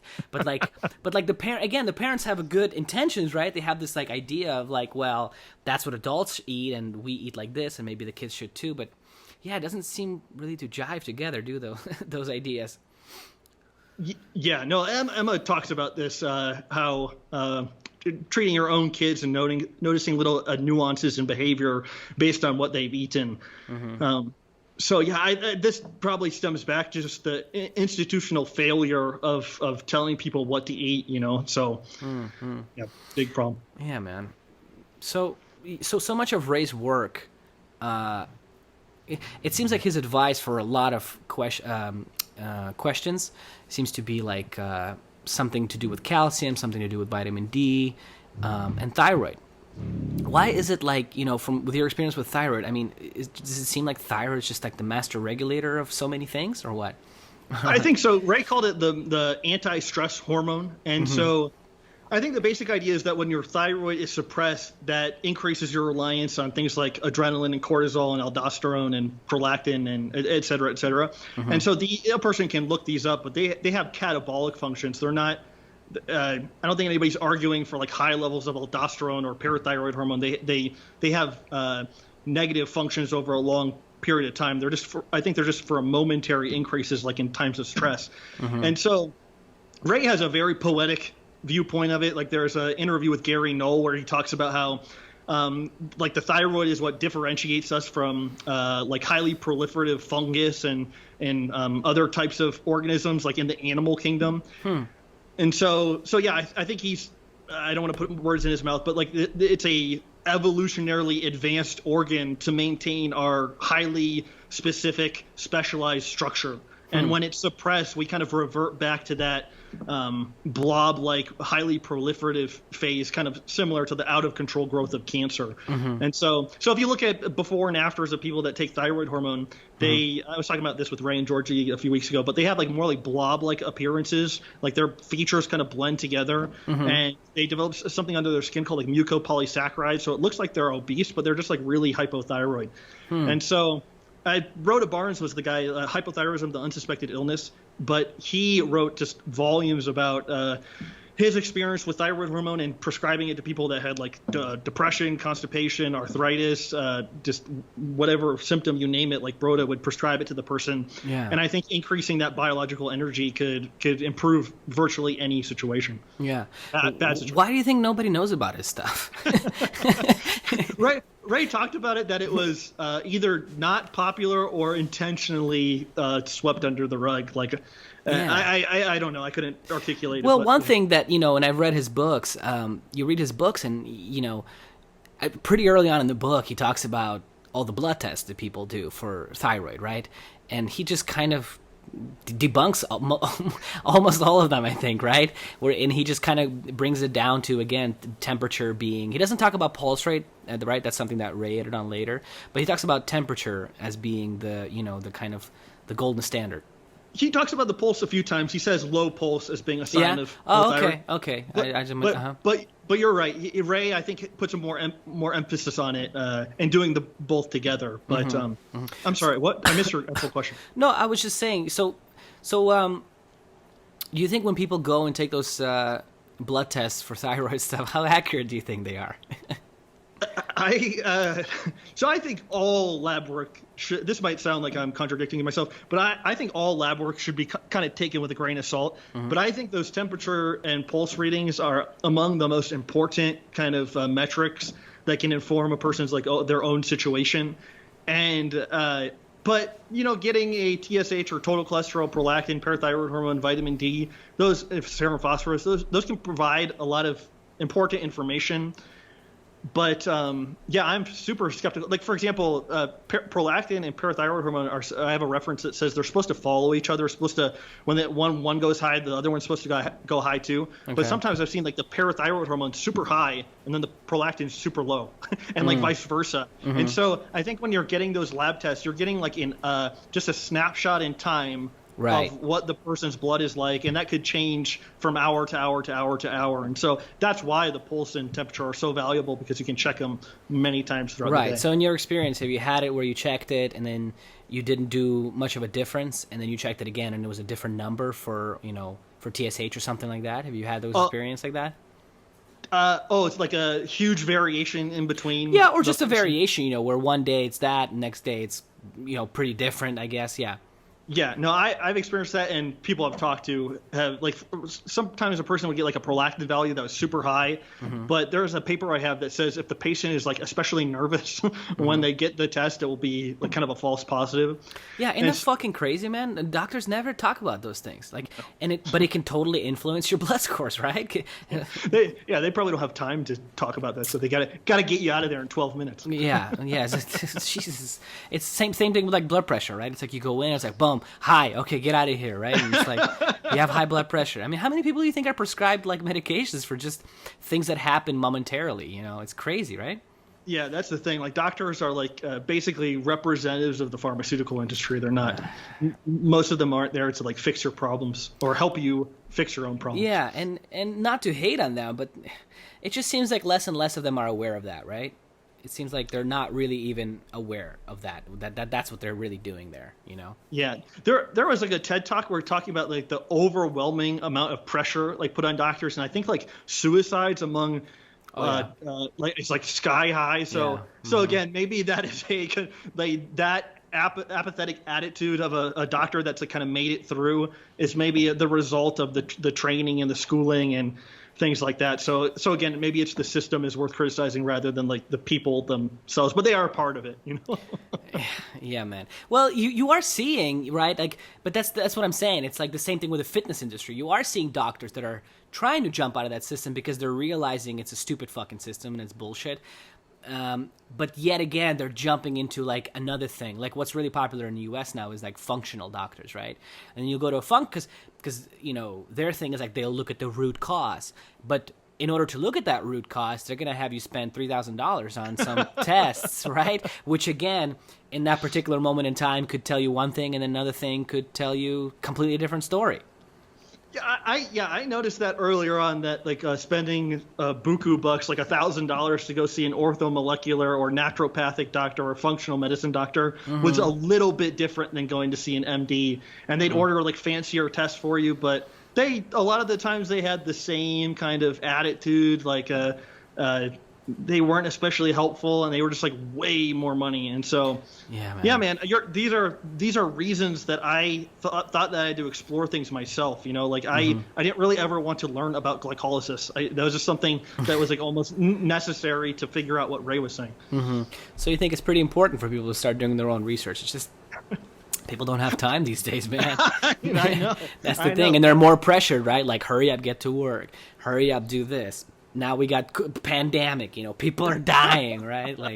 Man, it's crazy. So it's hard. And then they go get a test, and then it's crazy values, but they don't know why, because they're constantly stressed, and it's crazy. I mean, even the popular people, like, Tim Ferriss talk about, like, testosterone, right? Where he's like, don't take the testosterone test at this point of the day because it's going to be low or it's going to be high. I mean, it's weird that people don't consider that with other things, right? With literally any other blood test, I think, right? It could be influenced by that stuff. Yeah, you're right. You're right. People don't have time. I wouldn't even exist if people had like all the time in the world to investigate whatever they wanted. So, but there's no real fast track to figuring out your biology, and so it's like I said, not to be cheesy, but it's like a personal kind of development thing. And so I might be able to point a person in the direction or two, but like your own experience with thyroid, that's so personal of what specifically, what you tried, what it did or didn't do. Like it's so hard to like anticipate that and tell a person what's going to happen when they do something. Yeah. So, because thyroid is viewed as like a disease, right? It's like you either have it, like you're dying, right? You're like, you have like the worst blood work ever, right? Or you just don't, you're fine. I mean, in your experience, is it really like that? Or do you think there are degrees to hypothyroidism?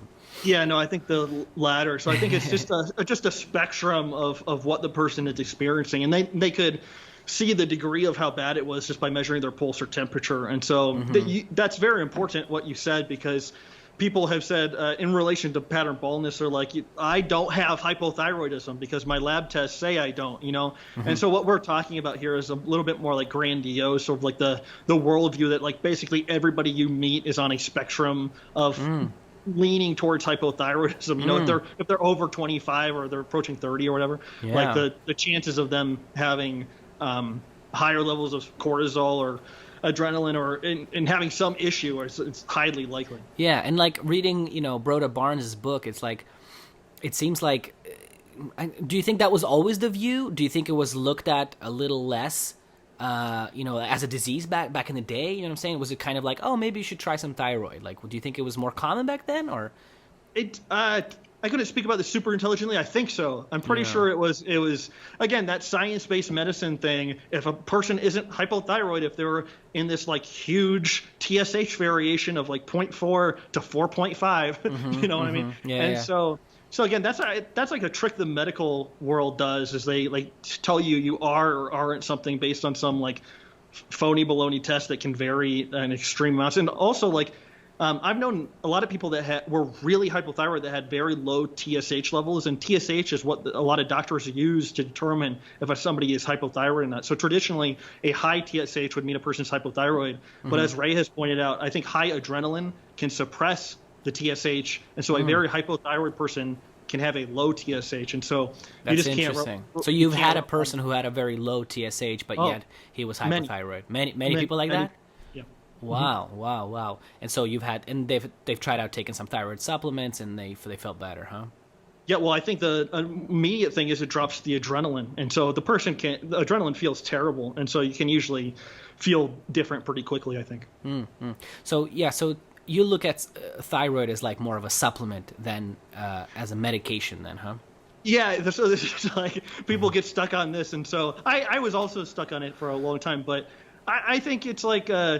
Somebody will say, "Oh, Danny, you've been doing the raised nutritional stuff for so long. Why do you still need thyroid?" And I look at it kind of like, if I've been doing raised stuff for a long time, I still need beef liver. It still has like a function for me, and I still need oysters. Yeah. And so the thyroid supplement of T3 or T4 is kind of like a replacement for the gland that I'm not able to buy. Like I've never seen it sold in Mexico, and I'm pretty sure it's illegal in the U.S. Like the FDA made it illegal sometime in the 40s or something.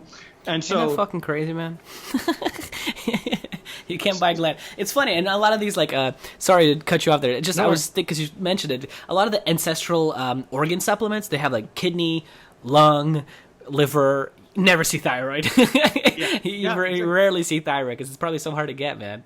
well, some of them do have the thyroid, but the problem is you don't know how much like T3 and T4 you're taking. And so I have talked to people that are like, "Don't worry, got the thyroid covered. I'm taking the whatever bullshit company like supplement." And it's just like. It's like all this stuff, as we've been talking about for 2 hours, is like so complicated. It's even more complicated if you have like no idea how much T3 and T4 you're taking, if any. And so Yeah, we didn't really get into this, but Broda would use grains with people, like a thyroid grain, and that's about 10 micrograms of T3 and 40 micrograms of T4. And so you could measure how much a person was taking in grains, and like the normal dose of thyroid was about 2 grains with a person. So again, I just look at it like a replacement for the gland that you're not able to buy, and so it's more of like a natural food than it is a hardcore cocaine pharmaceutical. I see. Okay, so you look at it like, he was using, in those days, it was like a natural pig thyroid, right? Yep. Which they don't really, do they even prescribe that now? Seems like nowadays, everybody that I know that has thyroid problems, it's always like Synthroid in the US, right? Which is just T4. It's funny you brought that up. So just a few weeks ago, there was a popular brand that I've had a bottle of that was really good called WP Thyroid. And so it's a very boutique product, only contains the porcine gland and a few other additives. But they sent out an email to everybody saying that their product they had been selling was not up to potency. And but people had been emailing me for a while saying they didn't feel good on it. And so it must have already happened. Well, yeah, the company came out and then they said they were going to continue selling it even though it wasn't up to par. And so this is actually a situation where a synthetic is superior to a natural product, and it actually has like less variability in it. So there's a big naturalistic kind of viewpoint in the health world. It's like, oh, I can only do natural stuff, but I can also take krill oil or anthocyanin or whatever. Yeah, which is the most unnatural fucking thing ever, right? There's some like dissociation between like what people think is natural and what people think is not natural. It's very strange. That's so funny, man. That's interesting. So it's hard to get the right stuff, right? And so at least trying to mimic the Broda Barnes, because he's kind of the pioneer, right, of this stuff. I mean, I'm sure there were doctors before him, but to my knowledge, he's one of the. Well, he just has that big book, and there's so many applications that he uses it for, right?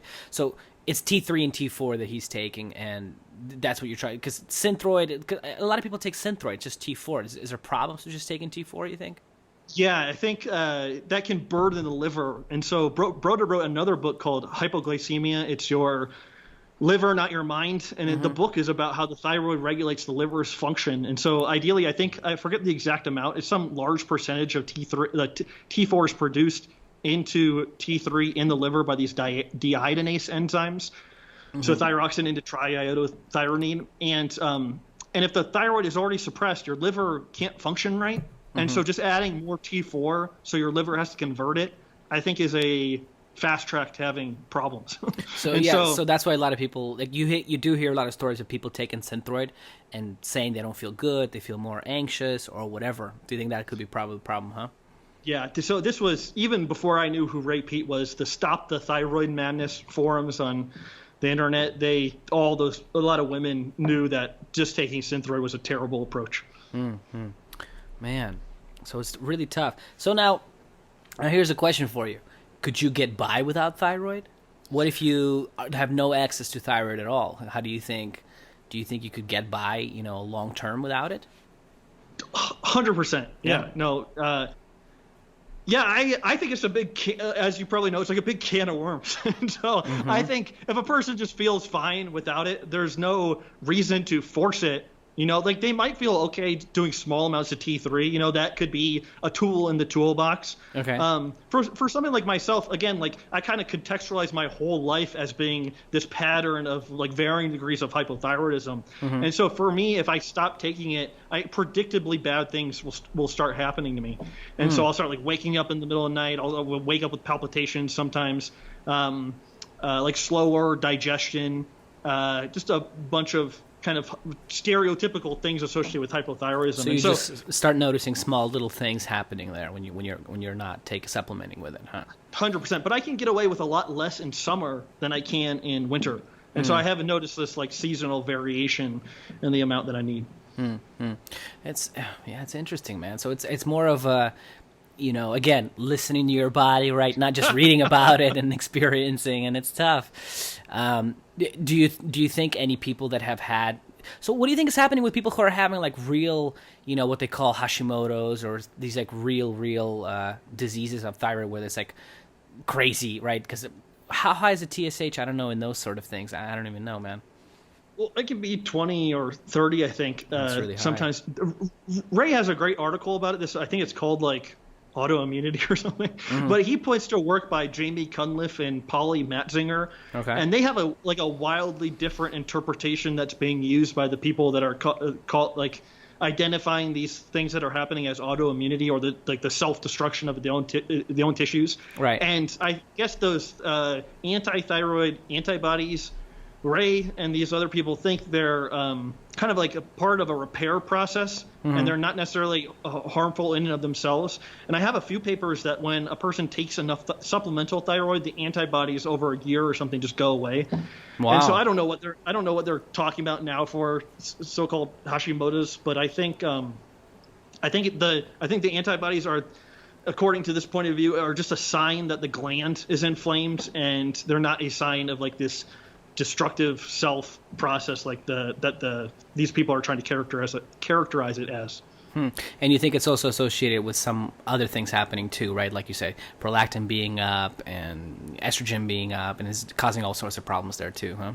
Yeah, usually. So a lot of people I talk to have like digestive issues, so it's common. the digestion is always this kind of curveball monkey wrench into everything, and then yeah, it depends. I think any health problem depends on like the amount of polyunsaturated fat a person has accumulated over a lifetime.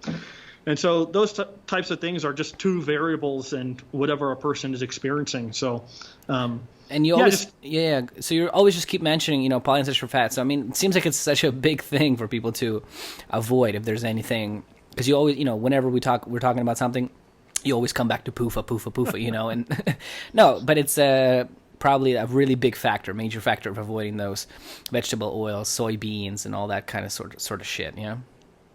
Yeah, and thankfully that message is getting louder, I think. And so, for example, our buddy Paul Saladino. Well, thanks to the Carnivore MD. Yeah. So I mean, if more people hear that message, I mean, that's good work, And so,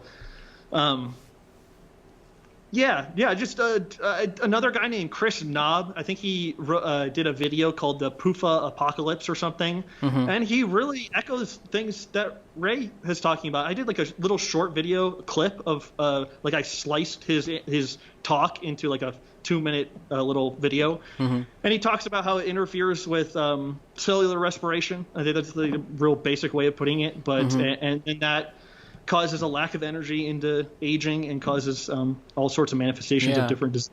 So you brought up, oxygen and all that stuff and CO2. So another big thing you hear in the rape it world is like living at altitude.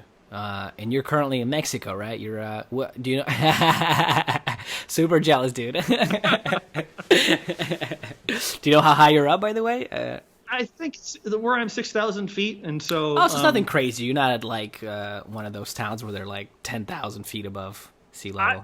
I've researched them, but I think you start giving up kind of I don't know, creature comforts or whatever. So I think, of course, but maybe soon that would be worth it. But just to try it out. So did you notice a big difference when you moved there? I really can't say that. The one thing I will say is there are less bad days in Mexico. So I've noticed that cumulatively over living here. I think the just tendency towards good days is very high. But I wouldn't say XYZ happened in this exactly at this point or whatever. Okay. And it's a very honest way of saying, I mean, because you do hear that I moved to Nepal and I'm fucking living forever. Well, that might be true. Getting to 10,000 or 12,000 feet might really be really noticeable. But but have you looked at that evidence, the research on that stuff? Yeah, I know. I think Ray's idea of the carbon dioxide being this kind of essential regulator is sound, and Kyle has done awesome research on this as well. And I think 1904, Christian Bohr talked about carbon dioxide being necessary for the utilization of oxygen. And so if you want to think about stress happening when there's an interference in the oxygen or the sugar supply, but since you can break down your own tissues and make sugar, the oxygen supply is a little bit more important. And so, yeah, Ray's written volumes about this, but the lack of carbon dioxide creates this pseudo hypoxic environment where the oxygen is there. It just can't be efficiently absorbed by cells, tissues, organs, and your whole body. So you still got to try it out then. You got to report back. We got to do another podcast. You let me know after you live at 10,000 feet for a little bit. That'd be curious, because it's interesting. You know, I want to do it too. I want to go down to Mexico, or you know, I know Colombia has some good mountains up there. Well, if things get bad in LA, you'll have to come down here. Hey, I might take you up on that pretty soon, man. Well, thanks for being so generous with your time, my brother. Thanks for coming on. Pleasure, man. Tell people where they can find you and get your work. Twitter.com/DannyRoddy, YouTube.com/DannyRoddy, DannyRoddy.com. Those are good venues. And you have a beautiful YouTube channel. Just put out a cool little video with making some food. I think it was pretty dope. Appreciate it. All right, brother. Thanks for your time. Always a pleasure.